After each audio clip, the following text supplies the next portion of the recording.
こ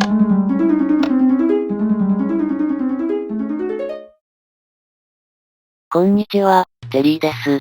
こんばんは、ゆっくりです。ご視聴ありがとうございます。ありがとね。さて前回は、メサが見つかった43枚目の地図を半分ほど埋め終わったところまでです。これから南のメサ大陸に上陸します。いよいよこの企画で見つけないとならないバイオームは、残り一つ、メサ大地のみとなってしまいました。まあ見つかりそうよね。メサ見つけてから順調すぎて気持ち悪いくらいだし。さてバイオーム表ですが、一つ更新されて、現時点でメサ4種類とジャングル2種類が未発見です。どうやら企画終了まで一直線となる雰囲気のようですので、空気を読んで突然変異まで含めたバイオームコンプは厳しそうな状況です。あと地図の方ですが、もはや地図42枚分の中にメサがなかったのが不思議な感覚です。気分は晴れ晴れとしていますが、まだ軽く燃え尽き症候群にかかってます。さて、最終ミッションに照準を合わせて頑張っていきます。さて、この海の対岸がいよいよメサ大陸ですが、水蓮の葉は残りわずか14枚しかありません。節約していくしかないです。で、当面の目標については前回と変わらずで、冒険の時間に関わるバイオームと突然変異の場所をチェックしながら進行してます。で、こちらの表はこの地図内の冒険の時間に関わるバイオームの有無です。サバンナとキノコ、ジャングルとメガタイガは他の地図まで遠征して踏破するつもりなので、その他のバイオームはできる限りこの地図内で見つけておきたいところです。湿地と石海岸、砂漠丘陵、メサ大地、それと森林系が4種類ね。まだ結構あるわね。さて、ついに葉っぱが残り1枚になってしまったところでなんとかメサ大陸に進出できたようですが。ついに冒険の時間に関わる最後の一つのバイオームを見つけました。あら、なんとあっさり。ウィキにある通り実績解除はされませんでした。もしも不具合がなければこの時点で企画達成でしたね。まあこれで、ついに最終ミッションである、不具合をすり抜けてのバージョン 1.7 での実績解除を残すのみとなりました。10分少々サクサクとメサを進んでみたら、地図がえらいことになってます。念願だったメサの色は、地図ではめちゃくちゃでした。思った色を出そうと絵の具を混ぜて失敗しちゃった感じよね。まあそれはともかく、ここ一番の強運です。水蓮の葉が尽きて困っていたところで湿地発見しました。地図の端だし、メサがもうちょっと広かったら見つけられなかったわね。で、さらにあれ。多分あれはメサの突然変異のメサド中です。さて、湿地で水蓮の葉をワンスタックかき集めたところで、メサの突然変異にお邪魔しようと思います。最終ミッションでは踏み入れてはいけない場所なので、広がり具合を確認しないとなりません。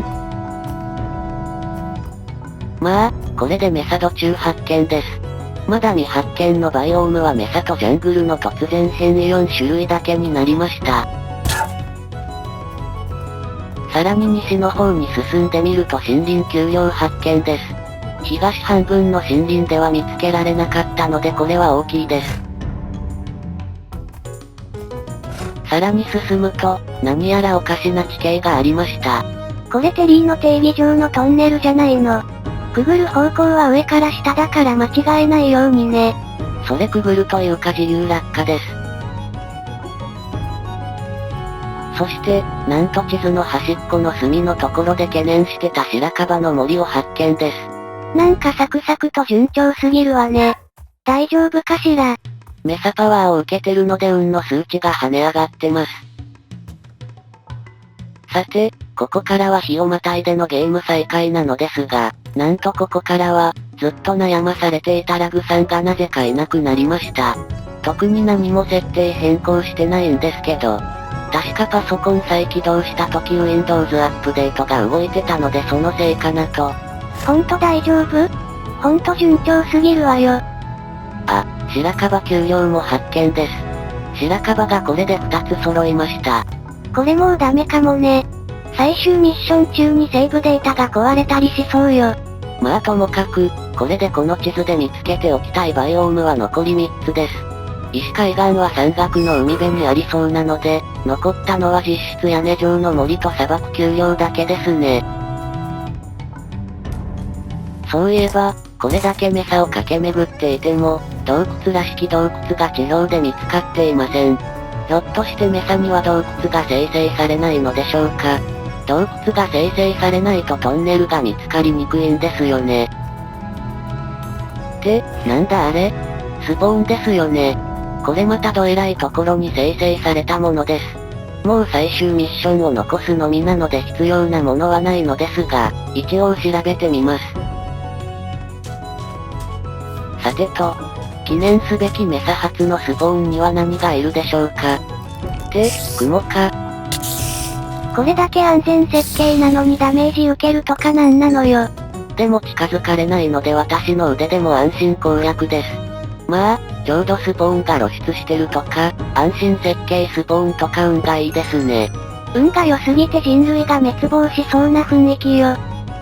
うわー天井がメサです。なんか新鮮ですね。さて、よっと。お、エンチャント本に鉄ですね。いやいや鉄はもういらなかったんだった。もう当たりも外れもないですがこっちはウオーダイヤの馬鎧2つ目ウオー水中呼吸3じゃないですか。なんで今更見つかるの？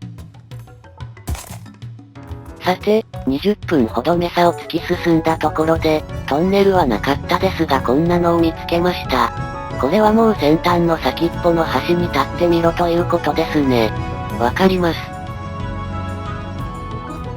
おお、案外ちょっと怖いです。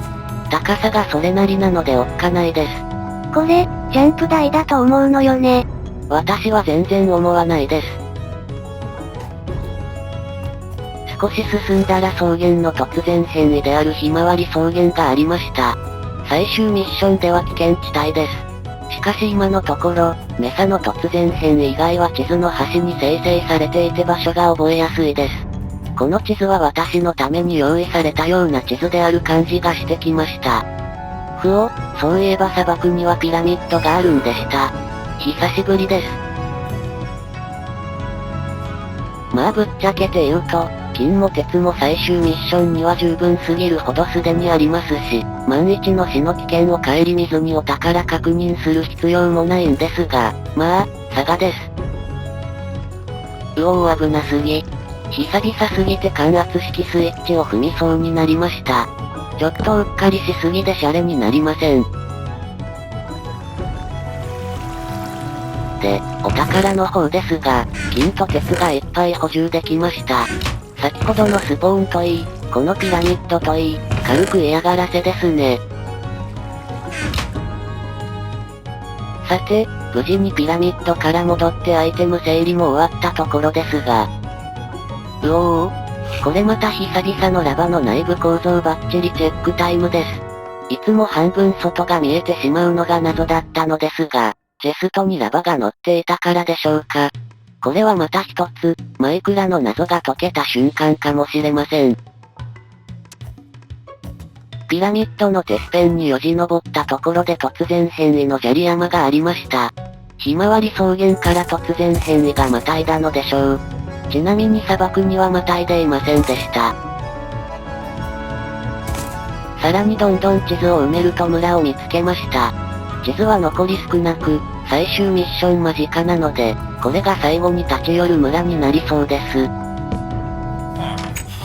肝心のお宝の方ですが、ようやく普通程度の運に出くわしてホッとしました。特に特徴がなかった村でしたが、強いてあげればこの家と家との間のシンメトリーくらいですね。地図が残り少なくなってきてます。今回まだトンネルをくぐってないので少し焦り気味です。トンネルもういらないわよ。最終ミッションに集中しなさい。うおーダメだくぐれそうにないです。15分ほど進んでまたトンネル見つけましたが、これもくぐれそうにない。やばい。何がやばいの？さらにトンネル探して3分後。うわぁ。ああ、最近ずっと落とし穴に落ちてなかったのに。ようやくいつもの調子が出てきたわね。で、石海岸発見です。しかしまさか最後の最後で落とし穴に落ちると思いませんでした。最終ミッション間際で浮かれてましたね。うわぁ。そうすると、これが最後の最後の最後よね。まあ次に落下する穴が最後の最後の最後の最後ってことで。さて、地図埋めの最後の時間がやってまいりました。地図43枚、地上に出てから132時間半です。これで、ようやく地図埋めが完了しました。この地図にないバイオームは砂漠丘陵と屋根状の森、サバンナ、ジャングル、キノコ、メガタイガとなります。次回は遠征してこの地図にない冒険の時間に関わるバイオームの配置を確認、同時に突然変異のないルートを確認します。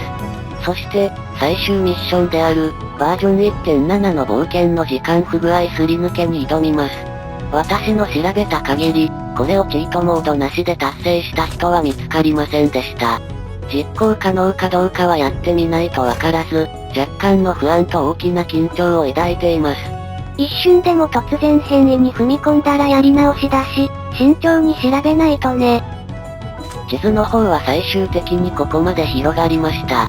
広さは180平方キロメートルで、群馬県の藤岡市くらいです。北海道の利尻島より微妙に狭い程度です。さて、最終ミッションに向けて一踏ん張りしていきます。それではまたね。バイバイ。